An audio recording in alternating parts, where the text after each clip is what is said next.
Waking Giant, America in the Age of Jackson, by David S. Reynolds.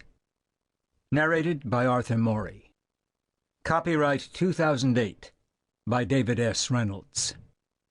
This unabridged audiobook is published by arrangement with HarperCollins Publishers and was produced in the year 2008 by Tantor Media, Incorporated, which holds the copyright thereto.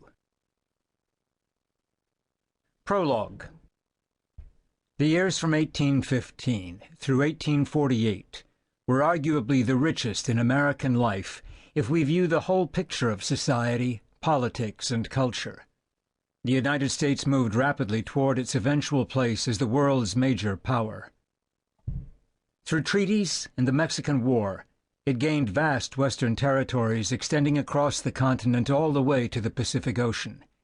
Its population nearly tripled, surpassing 22 million by 1848.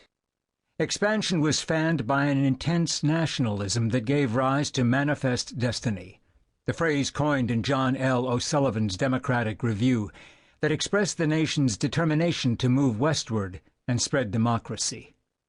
The Monroe Doctrine solidified America's place in the Atlantic, and the so-called Tyler Doctrine extended it in the Pacific. Although the United States remained mainly agricultural, the growth of its cities far outpaced the rise of its rural population. Much of the urban surge came from immigration. By the late 1840s, over 200,000 Europeans arrived each year, the bulk of them Irish, with many others from Germany, England, and elsewhere. The influx of foreigners created a polyglot society, but also provoked a backlash that lay behind an outpouring of anti-Catholic literature and nativist political movements. Protestantism saw tremendous growth in evangelical denominations, as well as in numerous sects, cults, prophets, and reform movements aimed at improving society.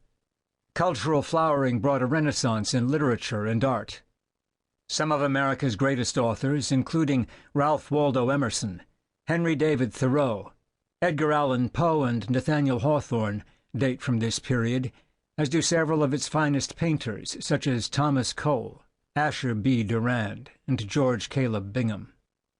Scientific progress bred a host of inventions, most notably the railroad, the telegraph, improved steam travel, the mechanical reaper, the revolver, the sewing machine, anesthesia, and photography. In the long run, these and other inventions proved immensely important, but it took time for their full economic repercussions to be widely felt. Claims that a transportation and communications revolution transpired before 1850 are easily overstated. How about the economy as a whole? Did a so-called market revolution occur that carried the nation from a bygone subsistence economy to a capitalist one? Some argue that the market economy had a destructive effect, bringing alienation, isolation, and dehumanization. Others suggest that it nurtured progress and human rights. Revolution is again too dramatic a word to describe the changing economy. But there was an accelerated shift toward capitalism that had both positive and harmful effects. Although this shift contributed to broadening prosperity and a healthy growth in the GNP, it also worsened class divisions and exacerbated the tensions that led to the Civil War. These tensions centered on slavery, but cannot be separated from economics or culture. Debates still swirl around the period's central figure, Andrew Jackson, who rose to fame in 1815 at the Battle of New Orleans and later served 2 terms as president, aggressively defending average Americans against moneyed institutions. Was Jackson good or bad for America? A savior of the people or a reckless autocrat? Democracy's champion or a law-breaking white supremacist?